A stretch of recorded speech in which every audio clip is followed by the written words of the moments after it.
Portland Pilots are the 2016 West Coast Conference champions. Sharp! In another dimension! And it's gone!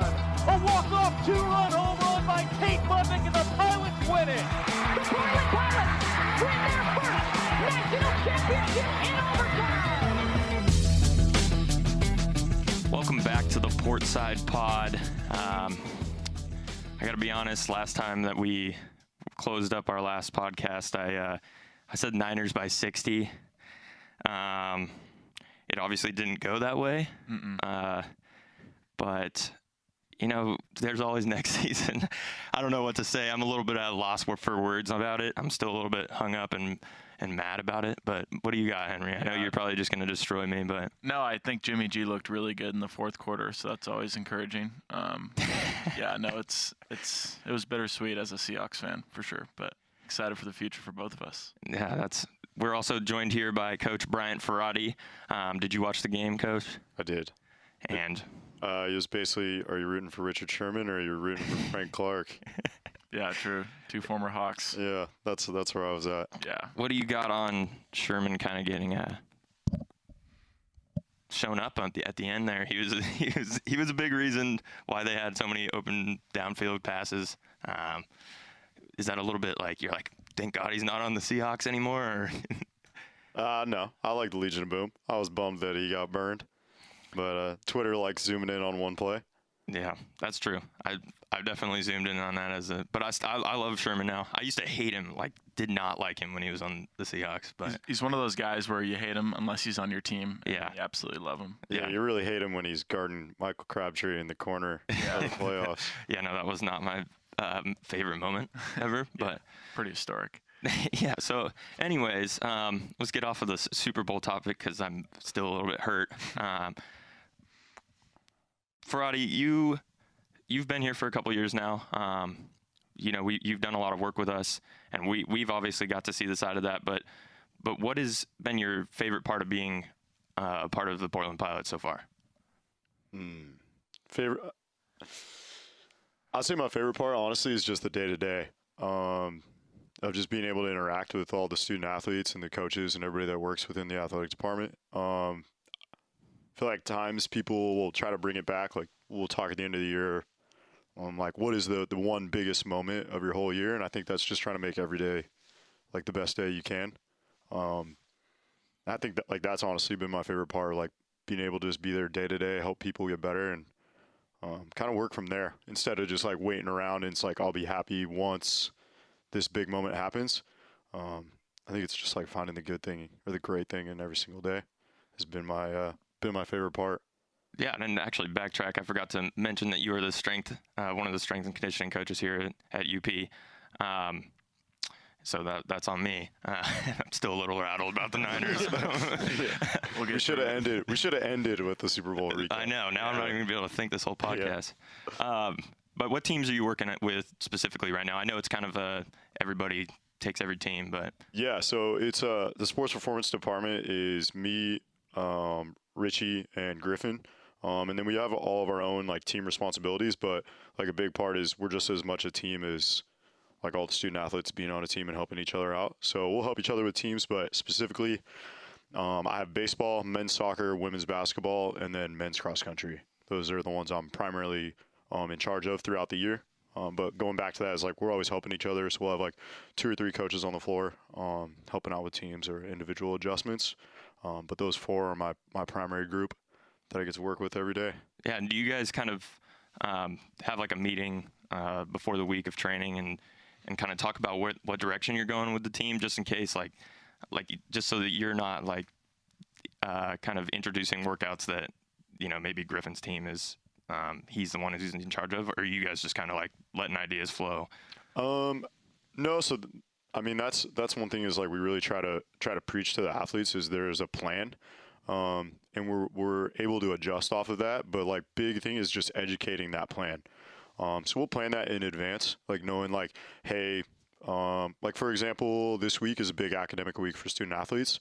So our volume's going to drop because one, we're going into like using baseball as an example. They're going into, so high stress, first like high stress academically, and we're going into our first week of games. So that was already planned. Just from like a training planning standpoint, and then you just build that off of with communication with the guys. So maybe some guys they got ahead in school, they're good, and they're taking care of those things that they're outside of the 1 hour that we do in the weight room. So their sleep, their hydration, nutrition, all of that. But we'll meet as like a staff and review our teams of like, hey, these are the big rocks. Maybe these are some ideas that we're trying to implement. Like, hey, maybe today this team needs to be more present. That's the thing they need to work on within their training. Outside of just like today's like a speed day or strength day, or we're doing some sprint work and we're just heading out to practice or something like that. But Yeah, I think I got to ask, how's Henry doing in the weight room right now? Is he slacking, or we need to get him going? oh, he's getting after it. He's all about that front squat game. But no, Chini's doing a good job. Probably helps that I'm sitting here. I'm Yeah. sure he'd say something different Yeah. if I was out there, but yeah. I mean, yeah, maybe. So what's the week looking like this week, specifically with baseball opening up? You guys lifted 2 times this week, I would imagine? Yeah, so with all the teams, really it's just dependent on the time of year, whether that's and then the point of emphasis. So right now with like baseball, we had the opportunity to ramp up just with a couple weeks prior to the season starting. So we're going 3 days a week, team training, and then if some guys will come in, we'll help them with like routine development, or if they're trying to get some extra work, they can take advantage of that time. But right now we'll drop to 2 just because that Friday will be game day. Some guys like to train on game day. They'll use that as like a primer for their warm up. So they'll come in the morning, just around their class schedules and get that in. But right now we'll be more set up with like one day is more strength based. That's just like the emphasis of the session, and then the other day will be speed based. That's how it's set up right now. And just being aware, like in this pre-season or non-conference block, we're actually playing quite a few games. Like almost every Saturday is going to be a doubleheader. So just being aware of those factors as well is what's going to impact training. Like if we have to take a bus, if we have to go like fly somewhere, play 4 games in 3 days, and then fly back. Just being aware of those. But that's how baseball is set up going into the week. And then we're just able to make adjustments off maybe one guy's playing all 4 games and one guy only played 1. Then we can find those windows of how those guys can develop. Yeah, so you've actually had some experience like in the higher levels of baseball. I mean, you've come from minor league baseball. You've done college baseball. Could you talk a little bit about your path towards UP? Just kind of your career trajectory. Yeah, so I went to undergrad at Washington State University, and got involved in coaching during my undergrad of just working with all the teams there, and just working under different strength coaches and learning from them, and just learning about like different culture or like just how to better communicate with student athletes coming from like different areas or different experiences, because a lot of kids, they don't necessarily have a lot of experience in the weight room or training as a team. So just learning from that. And then after Washington State, I had an opportunity to do an internship at the University of Kentucky. I graduated from Washington State and moved out to Iowa and worked at the University of Iowa. And then after that, I went to grad school, Texas Arlington for 2 years. And after that, I went with the Minnesota Twins, and I was in class low A. So I went to spring training and then worked with the Cedar Rapids Colonels. And then after that, I had the opportunity to come back. So in between that was a stint where I was here at UP part-time. And I was going to be able to come back full-time and get on staff with Richie and Griff. But that's been kind of my process and my build up to where I am now. Yeah, what would you say the big difference? I know there's some differences in kind of training from the pro level to college level. What would you say the big difference is in there? Is it like kind of the intensity or the maintaining a little bit on the pro baseball side of it? Yeah, so I think the biggest difference really is not what you would expect. Like a lot of the kids that were on the team that I worked with were either we just drafted them out of high school, so they're 18, or it was kids and it was their first full year out of college. So a lot of it was still development. It's just finding time of how that fits in. So we had one time where we finished our Sunday game at 5 and the bus left at 7 p.m. And we ate dinner, got on the bus, drove 9 hours to Dayton, Ohio. So that's probably not a good day to train. But really, it's just setting up our weeks because we would play 6-7 games in a week, 2 off days per month. So it was just finding those opportunities within like a travel schedule. So if you know you're home for 6 days, you probably get 2 to 3 lifts in. If you know you're going to be on the road, you have to just be creative. And maybe we're doing like our kettlebell strength circuit that we've done in the weight room. It's like maybe we do that, but we're doing that at the hotel. Or a starting pitcher, it's like, hey, we're just going to adjust. We're still meeting qualities that you need. It's just how we're going to go about that. And similar if you're pitching on the mound, right? Like if your off speed's not working, like you're going to have to figure out a way to still get outs. We're going to figure out a way to still develop, even though we're playing a lot more games. But from the age group wise, I would say stuff's pretty similar. Like we had a lot of Latin players who they don't have any experience. Pretty comparable to some freshmen who come in and they've never trained in a weight room before.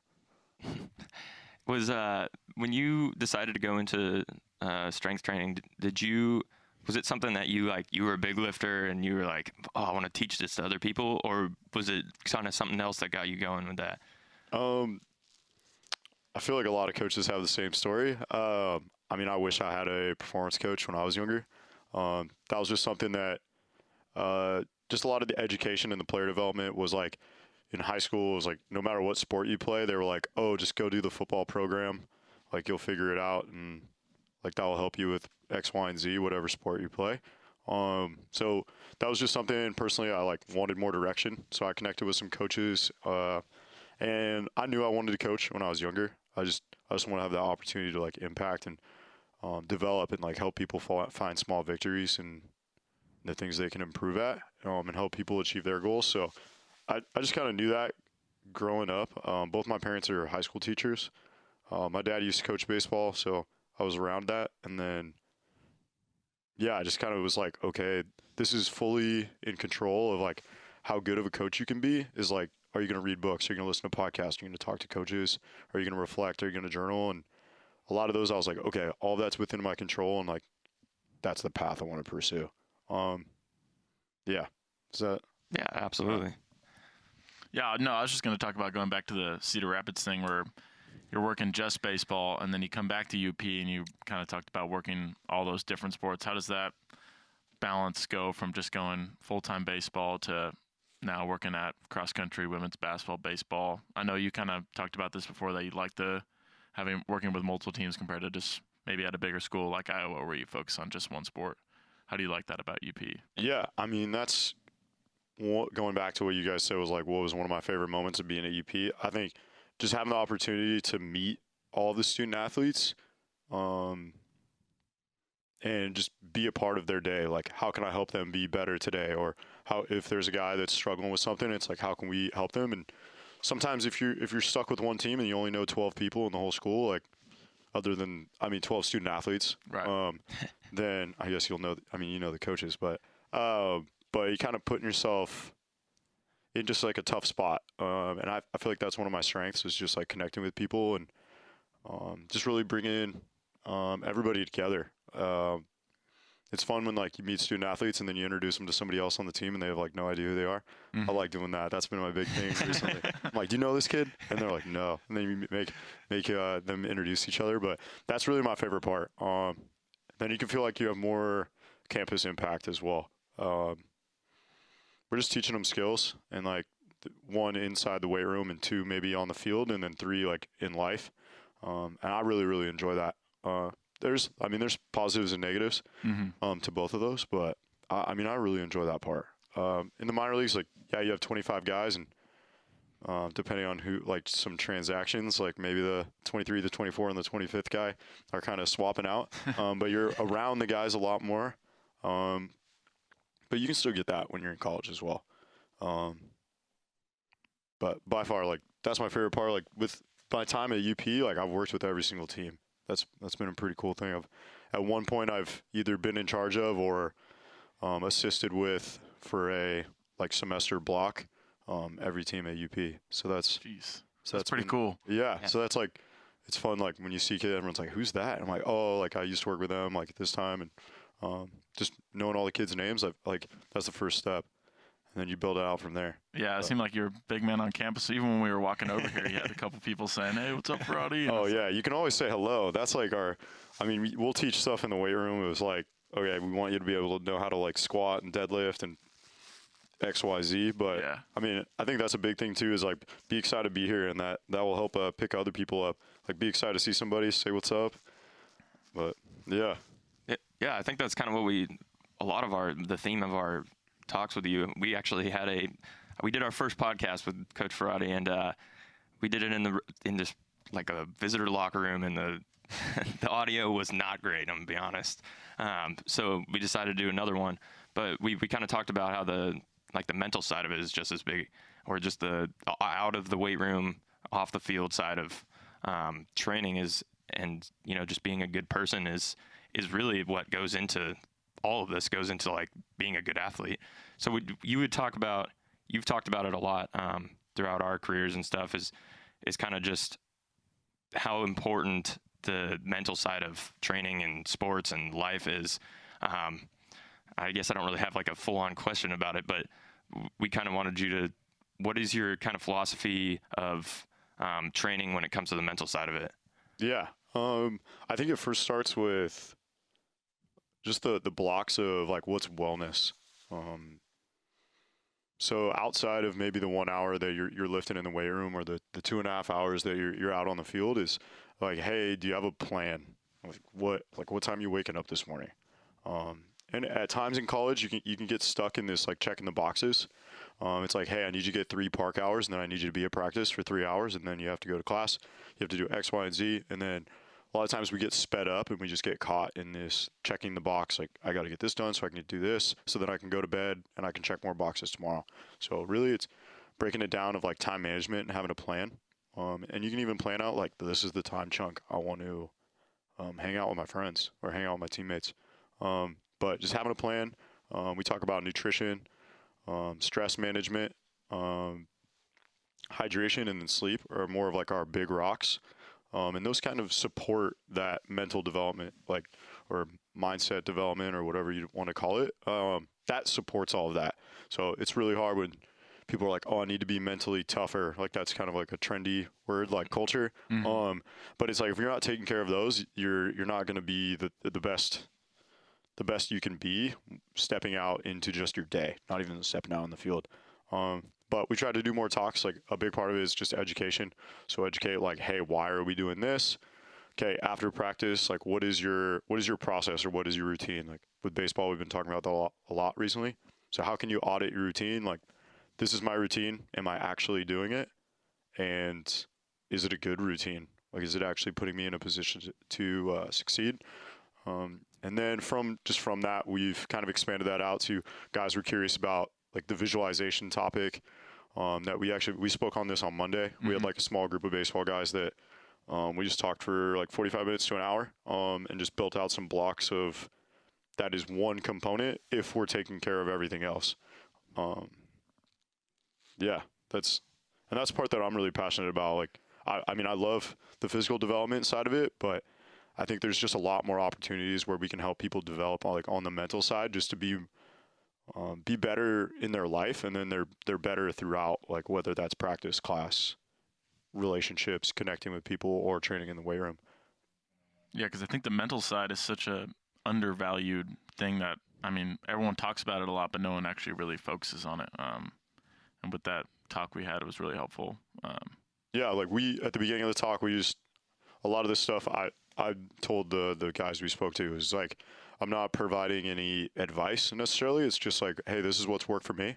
And I called it like a think tank instead of a talk, just mm-hmm. because I didn't want it's not like I'm talking at people. I wanted their feedback. And one of the questions we said was like, and this is kind of pulling from Michael Gervais, a sports psychologist. He works with the Seahawks. Sorry, Chris. But don't like him anymore. Yeah, but he works with like a lot of athletes, but he has this idea of like, what are the 3 things that we can develop, and then he builds that out to it's like our body, our craft, and our mind.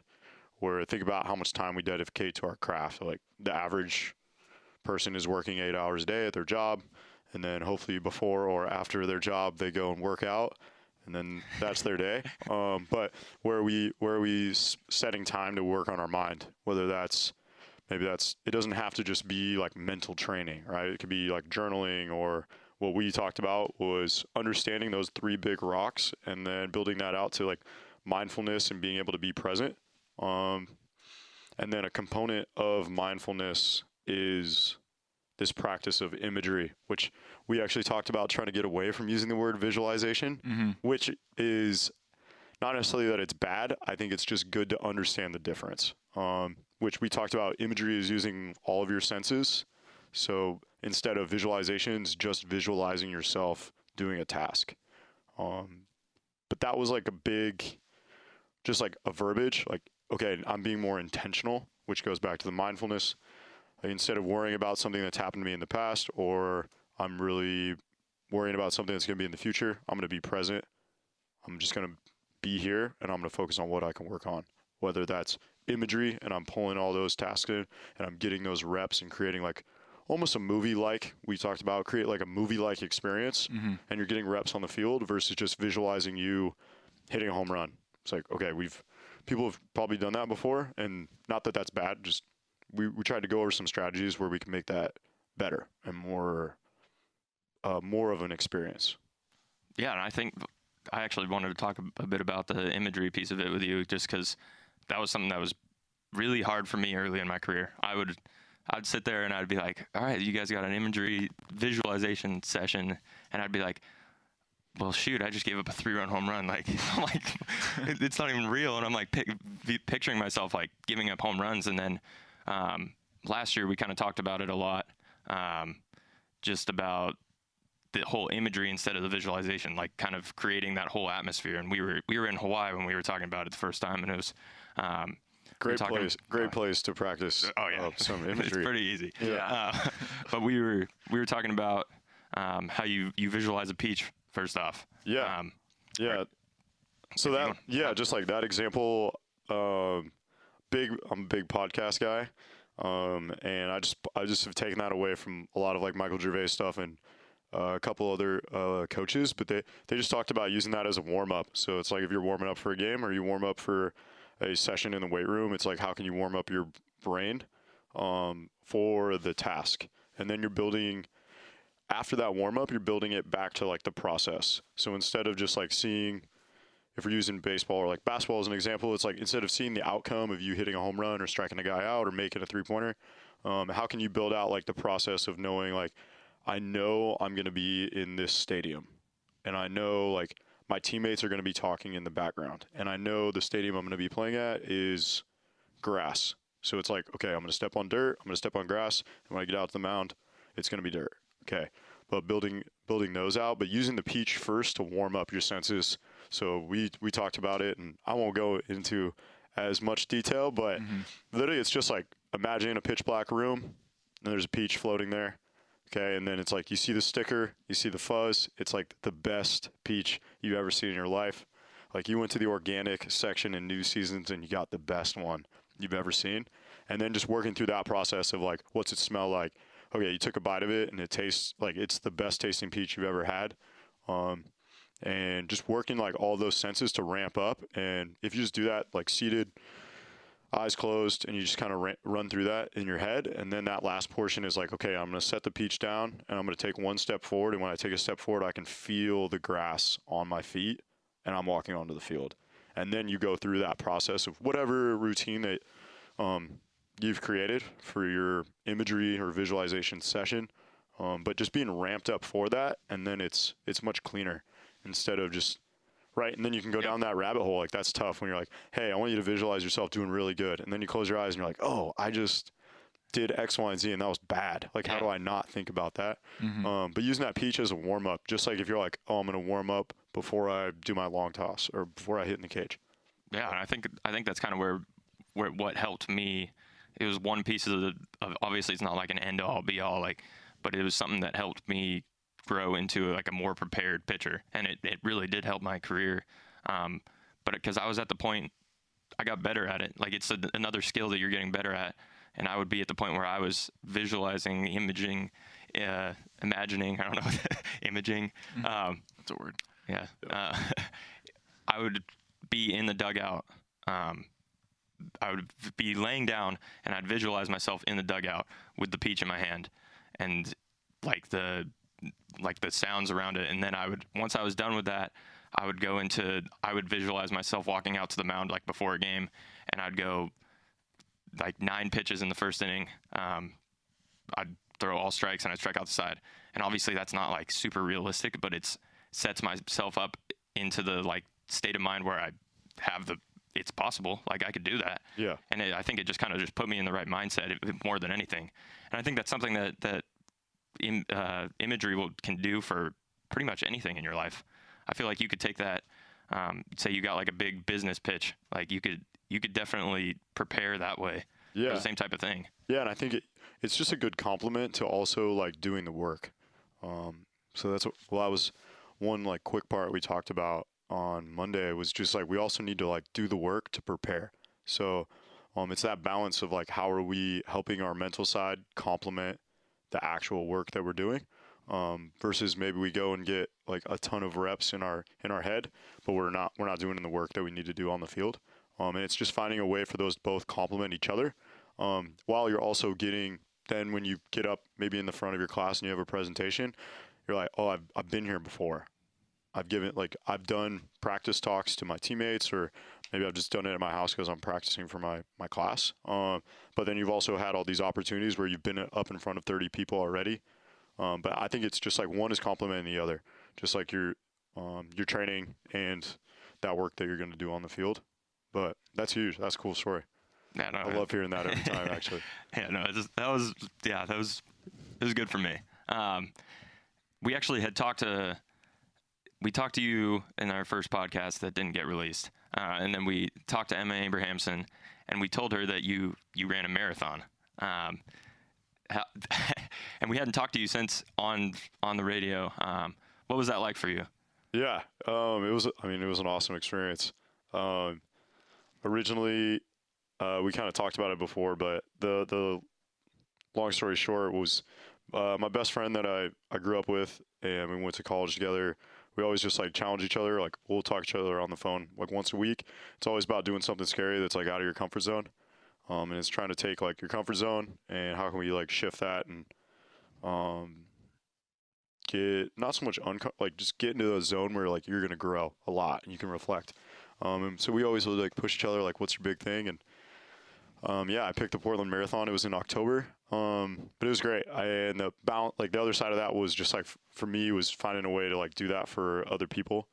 Kind of like a reoccurring theme that we've been talking about is just like how can we give back?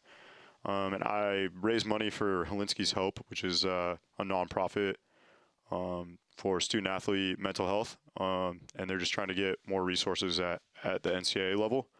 But it was a great experience. Like it was a lot of fun. Learned a lot about myself, and it was really cool. I had a bunch of student athletes. Probably the best part was I legitimately ran it thinking that I was going to walk to my car after it got over and drive and go get food. Because my parents said they couldn't come. And then Richie was like, oh, I might go.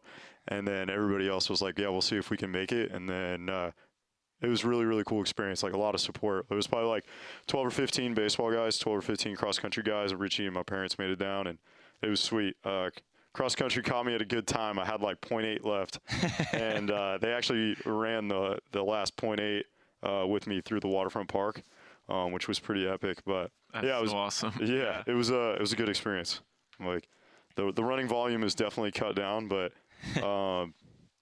it's all about like going back to the mental stuff. It's like going back just to, like reflect. Like, can you sit down and like go through those experiences and have something to take away, and then how can you like give that back to people? Like, hey, this is what I've learned. This is how we can take steps moving forward to help people. But yeah, it was fun.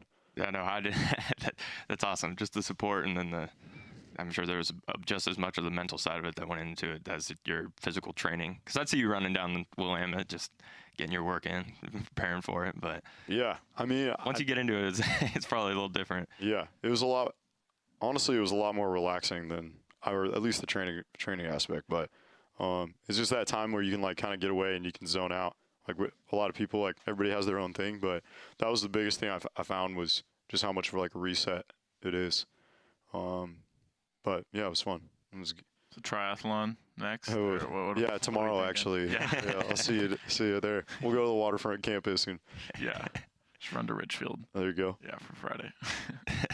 Do you got any more? I know we've been kind of hounding you with some deep questions. You got any more of those before we get in some of our classic pre-draft? No, I think we ended on a light note for sure. You ready? Go for it. Alrighty. Let's see here. Through the archives. First one we're gonna ask you is just, I know we asked you this before, but I know you hate it, but are you afraid of clowns? They're just not my favorite. They're not my favorite. They're like mascots. They're just like weird. Like, that's all good. Like, Yeah, fair enough. Fair Yeah, enough. they're just weird. Last time you were pretty mad at us for asking that yeah, question. it was like clowns and pirates last time. Yeah, we'll move on from that one. But our next one would be what color is chocolate? Like, how would you describe the color of chocolate? Brown, What about dark chocolate? dark brown. Fair enough. Is chocolate a color? Oh, we asked the questions. Oh, yeah, whoa, what are you doing here? Because Yeah, that's these messed are. up. Yeah. All right. Where does the sun rise and where does it set?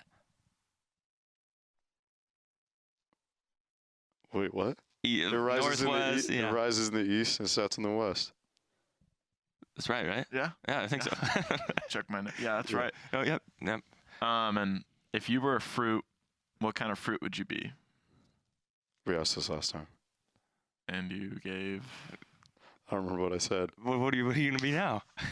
We'll go pineapple. Oh, Okay. Yeah. you're just thinking about Hawaii and stuff. Yeah, you got me on that. I thought you were gonna say peach. Yeah. Here you go. I thought that was a really dead set answer. Well, I don't know if you have any more of your interesting questions here, but I think I'm gonna go. Just the fact that you didn't freak out on us about the clowns this time. I think I'm gonna raise your draft grade from last time. There We're you gonna go. Nice. We're gonna go like mid first round. Ooh, I like think that. last time we were probably like early second because you really, Out of 2 rounds. yeah. No, isn't. No, That's draft not got- NBA, dude. No, Oh, NFL. Okay. Yeah, we got I was 7 just double rounds. checking. Nice. Okay. Yeah, no, you're good. You're Ooh, good. That's some good stock. Yeah, well, yeah, true. I was gonna say. I mean, Russell Wilson was the 3rd rounder, but I think you'd be. I'd still say early second. I don't think you've hit that first round range yet, but I think you're getting there. I think you're getting there. What workouts you got for him next time? Now that he's dogging you. Yeah, I'm always a tougher grader. More of a Mel Kiper. All right. Well, that's it for today, everybody. We hope you enjoyed listening to Coach Ferate. Ferate, we love having you here. You kind of, you really make impacts on everyone's lives here, both on the field and the weight room, and kind of just in life skills, and we appreciate it. So thanks. Yeah, thank you guys. I really appreciate the opportunity to get back on here. Can't wait for episode 3. Let's go. Yeah, episode 3 is coming soon. Yeah, We got a seriously. trilogy here. The next great trilogy. All right. Have a good one. Yeah, you're taking over. I realized I didn't even introduce either of us today. That's all right. They know. Like, what's up? Yeah. I'm a really sad Niners fan, and this is a really sad Seahawks fan.